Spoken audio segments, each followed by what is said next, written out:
Salut les filles, j'espère que vous allez bien. Ça fait un petit moment que j'ai pas fait de vidéo. Bon, un petit moment, c'est beaucoup dire. Mais comme je vous dis, je me laisse inspirer par le Saint-Esprit. Je ne veux pas faire pour faire. Et aujourd'hui, je serai dans ma voiture puisque je ne travaille pas. Et je serai face à la mer pour vous faire ma petite vidéo.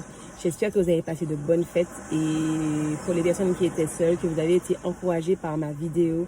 Et que vraiment vous avez fait les choses pour vous faire plaisir, pour vraiment penser à vous et laisser les choses se faire parce que Dieu est au contrôle. Aujourd'hui, je voulais vous parler du sentiment d'échec. J'aimerais que vous puissiez faire un bilan de votre année et que vous puissiez vous interroger, vous analyser, à savoir est-ce que véritablement vous avez atteint les objectifs que vous vouliez. Est-ce que pour celles qui sont approchées de Dieu ou pour celles qui avaient un objectif professionnel, sentimental, peu importe, est-ce que vous pouvez considérer que ce que vous vous étiez fixé, vous l'avez atteint? Et pour celles qui ne l'ont pas atteint, peu importe le domaine, ne soyez pas déçus parce que vous savez, les choses des fois prennent du temps et cela vous permet de pouvoir vous poser et vous demander où est-ce que ça n'a pas fonctionné, qu'est-ce que je n'ai pas fait suffisamment, qu'est-ce que je n'ai pas dit, quelle posture je n'ai pas eue. Cela vous permet de vraiment recommencer l'année de façon différente et vous poser les bonnes questions pour ne pas réitérer les mêmes erreurs. Et je voulais vous dire aussi que l'échec en soi n'est pas un échec. Enfin, oui, mais l'échec est le moyen de pouvoir en fait s'analyser et pouvoir faire mieux. Et sans échec, on ne peut pas s'analyser, on ne peut pas se remettre en question. On ne réussit pas tout dans la vie. Mais c'est parce qu'on ne réussit pas tout que nous sommes des incapables. C'est ça la différence. Nous avons la capacité mais parfois nous n'avons pas la bonne façon de faire. Parfois nous ne sommes pas entourés des bonnes personnes. Parfois nous n'avons pas les bonnes informations. Et cela en fait nous fait faire des erreurs. Mais en faisant ces erreurs-là, on peut corriger la donne. Pour ceux ou celles qui ont échouer à un examen, peu importe quel qu'elle soit, je vais vous encourager à persévérer. Peut-être que c'est à cause du stress, peut-être que c'est à cause, je sais pas, d'une attitude que vous avez eue, d'une peur de quelque chose. Et aujourd'hui, vous savez que pour la prochaine fois, il va falloir mettre de côté cette peur, cette crainte, ce stress, peu importe ce qui a induit l'échec.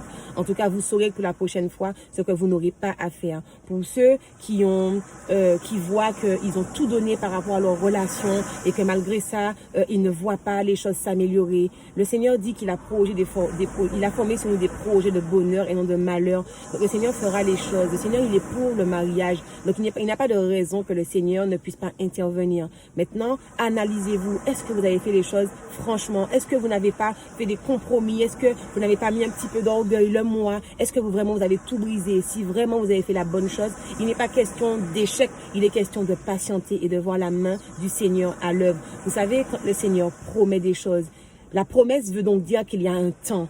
Il faut attendre, il faut avoir la foi. Si ce n'était pas une promesse, il l'aurait fait tout de suite, vous voyez.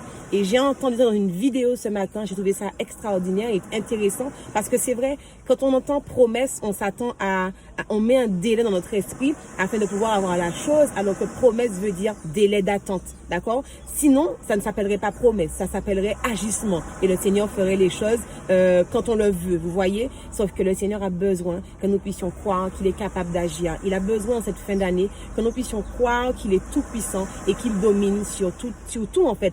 Il y a une parole dans la Bible qui dit « Arrêtez, sachez que je suis l'Éternel. Je domine sur la terre, je domine sur les nations. Il domine sur la terre et sur les nations. Il domine donc sur nos situations, sur vos situations, sur toutes les situations et il sait quoi faire. » Vous ne savez pas. Mais la chose à faire, c'est de pouvoir dire au diable d'arrêter de vous mettre dans l'esprit que vous avez échoué, que vous n'avez pas fait la bonne chose. Il faut qu'il arrête. Et moi, c'est ce qu'il a fait avec moi les derniers jours, où en fait, il a mis en moi un esprit d'oppression, où j'étais pas bien, où vraiment je pleurais régulièrement, parce qu'en fait, il se nourrissait de mes émotions et il se nourrissait de mes pensées. C'est-à-dire que moi, je pensais ne pas avoir fait la bonne chose, donc il s'est accaparé de cette pensée-là pour pouvoir m'écraser. Et quand le Seigneur m'a révélé ce stratagème, j'ai tout de suite stoppé net son action, parce qu'effectivement, quand les pensées me viennent maintenant, je les brise et je les chasse, parce que je ne veux pas avoir des pensées, parce que mes pensées ne seront jamais les pensées de l'Éternel. Et il le dit, mes voix ne sont pas vos voix, mes pensées ne sont pas vos pensées. Donc forcément, ce que le Seigneur a en réserve pour nous, on ne peut pas l'imaginer, parce que c'est beaucoup plus grand que ce que l'on peut imaginer ou penser. Et le Seigneur aujourd'hui souhaiterait que quelqu'un ou plusieurs personnes puisse vraiment s'attacher à sa puissance. Croire que ce qu'il a dit se fera. Croire qu'il n'y a pas d'échec pour ne pas réussir. Il y a un échec pour pouvoir s'analyser, voir là où ça n'a pas fonctionné, pour pouvoir mieux faire la prochaine fois. Et je vous invite vraiment à également comparer comment étiez-vous en début d'année et comment êtes-vous maintenant. Si vous n'avez pas évolué du tout, eh bien vous savez sur qu'est-ce que vous devez faire pour l'année prochaine si Dieu veut. Et si vous avez évolué, même si vous n'avez pas évolué comme vous le désiriez, bénissez Dieu parce que vous avez quand même évolué. Ce n'est pas donné à tout le monde de pouvoir évoluer et de pouvoir faire des choses. Vous savez, pour cette année, j'ai prévu de mettre en place plein d'autres choses parce que je n'ai pas fait ce que je pouvais et devais faire.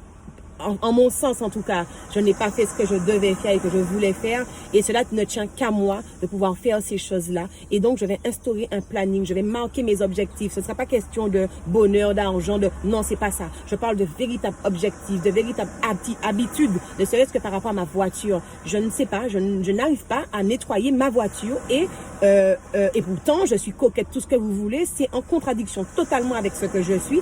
Et ce n'est pas parce que je suis malpropre, mais c'est parce que je sais pas, je n'y arrive pas. Donc là, je vais me fixer un objectif de laver mon véhicule chaque semaine et de garder cet objectif de vue. C'est-à-dire que des fois, c'est pas qu'on ne puisse pas, qu'on soit dans l'incapacité, c'est pas que je ne sois pas que je sois dans l'incapacité de nettoyer mon véhicule, mais c'est parce que ça ne me vient pas naturellement. Et comme ça ne me vient pas naturellement et que j'ai envie, je pourrais le déposer en quelque part, déposer mon véhicule en quelque part afin que quelqu'un puisse nettoyer, mais je ne veux pas.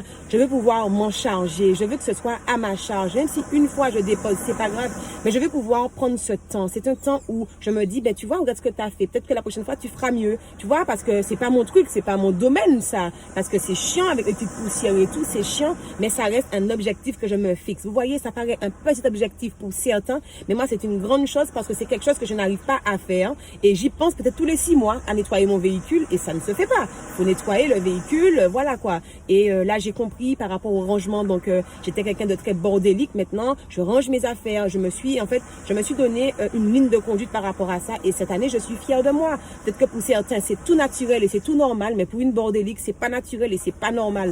Donc, c'est vraiment pouvoir se fixer des objectifs que l'on tient. Et même si on avance petit à petit, on avance. Et c'est ce qui est important. Aujourd'hui, même si vous avancez petit à petit, vous avez avancé. Bénissez Dieu parce que d'autres n'ont pas avancé. Et aujourd'hui, ils sont pas heureux parce qu'ils n'ont pas avancé. Mais j'encourage ceux-là à prendre exemple sur cette année qui s'est